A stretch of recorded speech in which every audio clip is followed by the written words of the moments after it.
രാജസ്ഥാനിൽ മറ്റൊരാളുടെ പേരിൽ ശുചീകരണ പണി ചെയ്ത് ഉപജീവന മാർഗം കണ്ടെത്തേണ്ട ഗതികേടിലാണ് ദളിത് വിഭാഗമായ വാൽമീകി സ്ത്രീകൾ. ജീവിത ചെലവിനായി പണിയെടുക്കുമ്പോഴും ജാതിവെറിയും കൊള്ളരുതായ്മകളും ബാക്കിയാവുകയാണ്. പുതിയ സർക്കാർ നയം അവരെ കൂടുതൽ ദുരിതത്തിലാക്കുന്നു. നൂറ്റാണ്ടുകൾ പഴക്കമുള്ള ജാതി വിവേചനത്തിന്റെ കഥ ഇപ്പോഴും പല രൂപത്തിൽ വിചിത്രമായി തുടരുകയാണ് അവിടെ.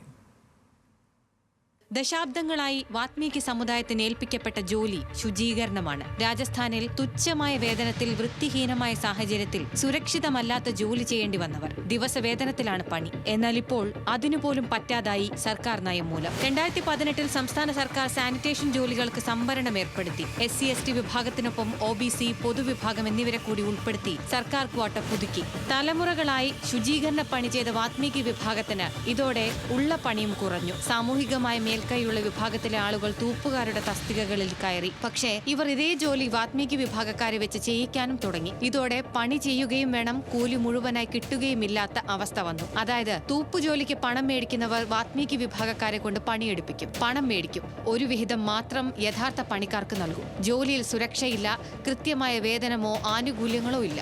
മനുഷ്യ മാലിന്യമടക്കം മാറുന്ന ഗതികെട്ട പണിക്കുള്ള കൂലി പോലും പങ്കുവെക്കേണ്ട സ്ഥിതി. സർക്കാർ നിശ്ചയിച്ച പണിക്കാരുടെ പട്ടികയിൽപ്പെട്ടാൽ 20,000 രൂപ വരെയാണ് പരമാവധി പ്രതിമാസ വരുമാനം. പക്ഷേ മറ്റൊരു പേരിൽ പണിയെടുക്കേണ്ടി വരുന്നത് കൊണ്ട് 5,000 രൂപയ്ക്ക് നിർബന്ധിതമായി പണിയെടുക്കേണ്ടി വരുന്നു. ഈ പണിയല്ലാതെ മറ്റൊന്നിനും ഇവർ പരിഗണിക്കപ്പെടുന്നുമില്ല. അതിനുള്ള സാഹചര്യവുമില്ല. സ്വീപ്പർ തസ്തികയിൽ ഇരിക്കുന്നവർക്ക് ജോലിയും ആനുകൂല്യങ്ങളുമുണ്ട്. പക്ഷേ ഈ പണികൾ അവരെടുക്കില്ല.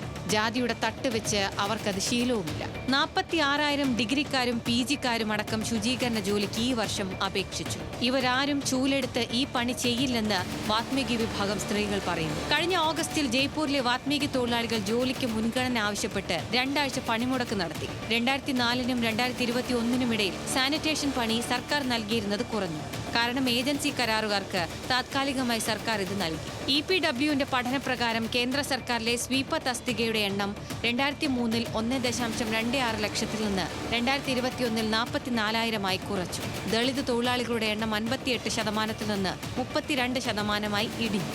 അതായത് പണിയുണ്ട്, പൈസയോ ആനുകൂല്യമോ ഇല്ല. അതാണ് BJP സർക്കാർ ഭരിക്കുന്ന രാജസ്ഥാനിലെ ദളിതരായ വാത്മീകി സ്ത്രീകളുടെ അവസ്ഥ. National desk, news Malayalam.